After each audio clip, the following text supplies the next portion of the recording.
Hi friends, ನಾನು ನಿಮ್ಮ ವಿಕೆ ಕನ್ನಡಿಗ. ಬೆಳಿಗ್ಗೆ ಎದ್ದು ಗಾಡಿಗೆ ಡೀಸೆಲ್ ಹಾಕ್ಸ್ಬೇಕು ಅಂತ ಅಂದ್ಕೊಂಡೆ, ಬಟ್ ನನ್ನ ಗಾಡಿಗಲ್ಲ, ನಮ್ಮ ಗ್ರೇಡರ್ಗೆ. ಬಟ್ ಗಾಡಿ ಬಂದ ತಕ್ಷಣ ಫುಲ್ ಟ್ಯಾಂಕ್ ಮಾಡಿಸ್ಕೊಂಡು ಡ್ಯೂಟಿಗೆ ಬರೋಣ ಅಂತ ನಮ್ಮ ಹುಡುಗಂಗೆ ಹೇಳ್ಬಿಟ್ಟು ಹೋದೆ. ಡ್ಯೂಟಿಗೆ ಬರ್ತಿದ್ದೆ, ಹಂಗೆ ನಮ್ಮ ಅಣ್ಣನೂ ಬಂದಿದ್ರು ಜೊತೆಗೆ. ಇಂಜಿನಿಯರ್ ಕರ್ಕೊಬಿಡೋಕ್ಕೆ ಹೋಗ್ತಿದ್ದ. ಹಾಗೆ ರೋಡ್ ಇನ್ಸ್ಪೆಕ್ಷನ್ ಇತ್ತು, ಹಾಗೆ ರೋಡ್ ಮೇಲೆ ಬರ್ತಿದ್ದೋ. ಈ ರೋಡ್ ಎಲ್ಲಿದೆ ಅಂತ ಕಮೆಂಟ್ ಹಾಕಿ ನೋಡೋಣ, ಗೊತ್ತಿದ್ರೆ. ಹಂಗೆ ನಮ್ಮ ಅಣ್ಣ ಹೇಳ್ಕೊಡ್ತಿದ್ರು ಸ್ವಲ್ಪ. ಆಮೇಲೆ ಇಂಜಿನಿಯರ್ ಬಂದರು, ಇಂಜಿನಿಯರ್ಗೆ ಸ್ವಲ್ಪ ತೋರಿಸ್ತಿದ್ದೋ, ಈ ಥರ ಮಾಡಿ ಅಂತ ಹೇಳ್ತಿದ್ರು. ಅಲ್ಲೇ ನನ್ನ ಗಾಡಿ ರಥ ನಿಂತಿತ್ತೆ.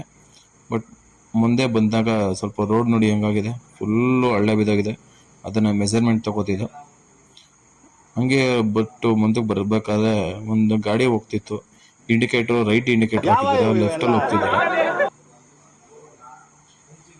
ಊಟ ಮಾಡಿಕೊಂಡು ಹೊಟ್ಟೆ ತುಂಬ ಬ್ಯಾಟಿಂಗ್ ಮಾಡ್ಕೊಂಡು ಬಂದೆ. ತಿರುಗಿ ಮತ್ತೆ ಡಿಪಾರ್ಟ್ಮೆಂಟ್ ಕಾರ್ ಬಂತು, ಇನ್ನೊಂದು ಸೈಟ್ಗೆ ಹೋಗ್ಬೇಕಾಯ್ತು.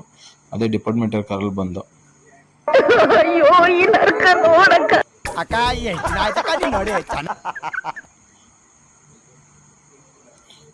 ತುಂಬ ದಿನದಿಂದ ಪಾರ್ಲೆಜಿ ಬಿಸ್ಕ್ ತಿನ್ಬೇಕಂತ ಅನ್ಕೊಂಡಿದ್ದೆ. ಆ ಆಸೆ ಈಗ ಪೂರ್ಣಗೊಂಡಿತು.